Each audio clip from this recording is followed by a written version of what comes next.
Welcome to Sub Rosa.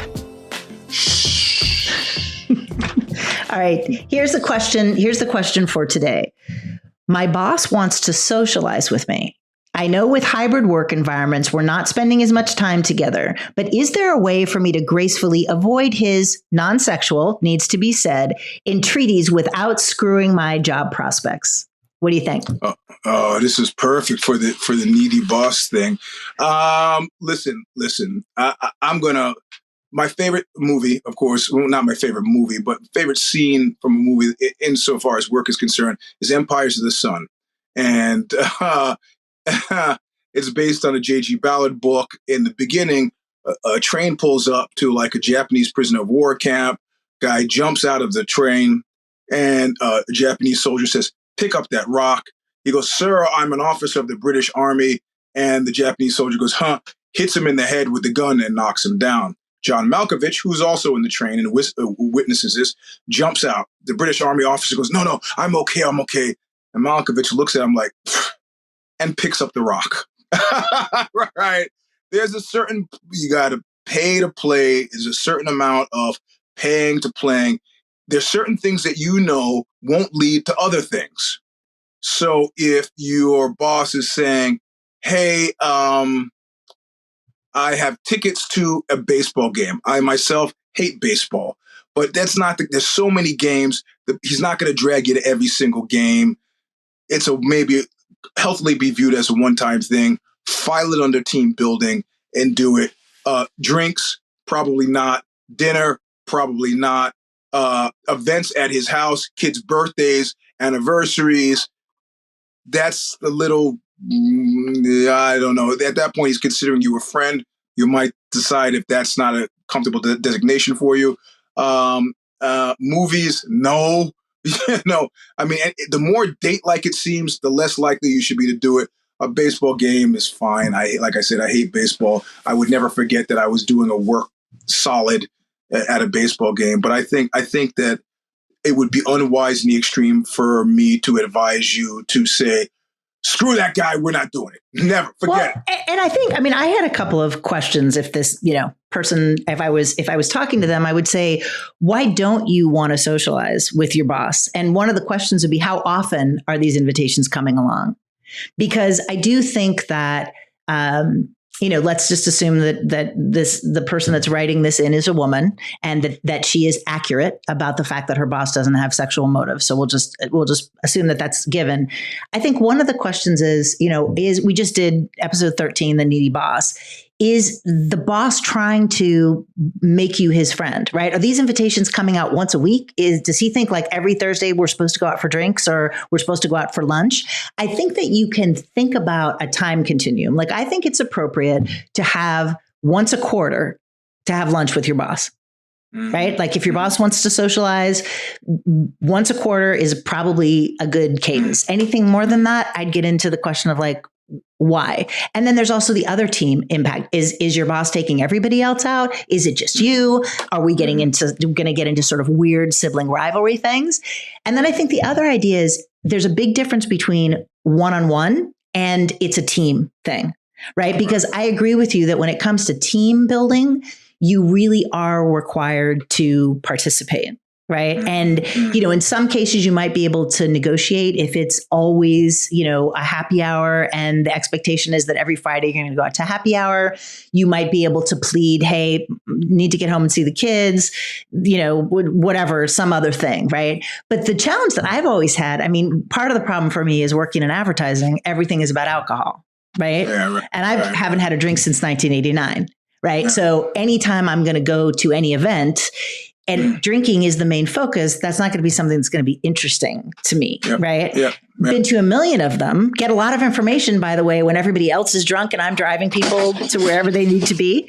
But I think that, I think, and there's another story too, that I think is useful for people who like these kind of bonding things and are always trying to make them happen. I was working for a television station doing ad sales, and ad sales people at television stations traditionally make a ridiculous amount of money. right? And this was a number of years ago, so particularly then. And so most of the people that I work with were rich.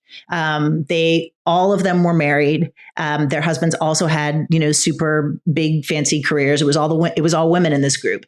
And the boss, who I mean, she knew that I was a single mom. Maybe she couldn't do the math of like, I'm a single mom in my 30s with 2 little kids, but she would always do things that required a lot of money. So her idea of a team bonding exercise was to go up to Canada for a day and spend the day shopping. Right. And she's not going to Kohl's, right? She's shopping at, whatever the fancy stores are. And they would do these shopping trips. And, of course, with the shopping trips, and maybe she would have picked up the tab for lunch or drinks or whatever, but we were buying the clothes. And I'm like, first of all, considering that my clothing budget is about, $17.45, right? Yep, and and I am shopping at Kohl's or whatever the Nordstrom Rack thing is. It never occurred to her that wouldn't be something that everybody wanted to do. And I begged off. I'm like, first of all, I can't be gone for 15 hours because there isn't anybody else to watch the kids. My ex-husband lives in Europe. And second of all, like, I'm not trying to, I'm going to have to walk around and not spend any money. I will not buy a thing. And she got so angry with me that she started the process of trying to get rid of me. Which went on for a number of months. And, I think that's one of the things with some of these enforced, like. Did she not hear you? She heard me when I said that, but I think she couldn't compute it. All that she could seem to take in was an understanding that I was refusing to participate in the social event that she wanted to do. Now, if she had been like, let's go around to the corner and like have a softball game, let's do some pickup basketball, I would have been all about that. She never would have done that in a million years, right? So all she could hear was me saying no. She couldn't, because I was clear with her. I mean, I was clear with her, right? She was just in a place of, and she was younger too. She was just in a place of privilege where she didn't understand that not everybody was like her. Like I remember one time, same group of people, they were talking about like, well, what did you do when you got your second house? and they were talking about financing of their second homes. And, I'm thinking to myself, bitch, please, I don't have a first home. I am renting. Yeah.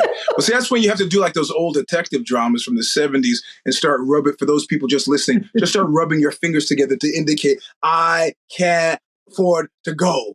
Well, but I think that's the thing that's so challenging is that, with a lot of these sort of forced fun activities, especially now that we're doing them again in person, people seem to miss a couple of basics, right? So like if anyone in your team has a problem with drugs and alcohol, or is sober or trying to cut back, it's not cool if everything revolves around alcohol. That's a really a lot of people got in a lot of trouble over the pandemic, just drinking too much, right? And are trying to cut back, like be mindful of that. Some of these forced fun things have to do with physical activities, and not everybody is physically able. Right. Not everybody wants to say, hey, I have, a bad shoulder. I can't go play softball. There's some of these things. You're smiling. What are you smiling about? I'm smiling thinking about I'm not the strongest drinker. And being at an event and they're like, hey, we're going to have some drinks. And I was about to say, I hadn't had anything to eat. I was about to say no, but I could see on my boss's face, he was like, you're not going to fucking say no to this. So this is, what do you want to drink? And I don't, my knowledge of alcohol comes from movies. So I said, give me a Manhattan. I don't know what that is. I've heard in a movie. It sounds good. So on an empty stomach, I drink a Manhattan. I realized by the time, before I've gotten to the end of the drink, that I am drunk. Okay, fine. I can hold it together. But everybody else is drinking as well. We sit down at the table and somehow a topic of conversation comes up with, how many people have you slept with? Right. So this is grossly inappropriate, but everybody's feeling loose and they're feeling, and I'm, as it's going around the table, I'm telling myself, don't say anything. Don't say anything. Don't say anything. Cut the number in half. Cut the number in half. Sometimes I go from don't say anything to cut the number in half. Cut the number in half. Cut that in half. Okay, I can do it. They get to me and I give the half of the half number and everybody's shocked. And I was like, hey, I'm in a band. I don't know. And it changed my work relationship actually not for the worse.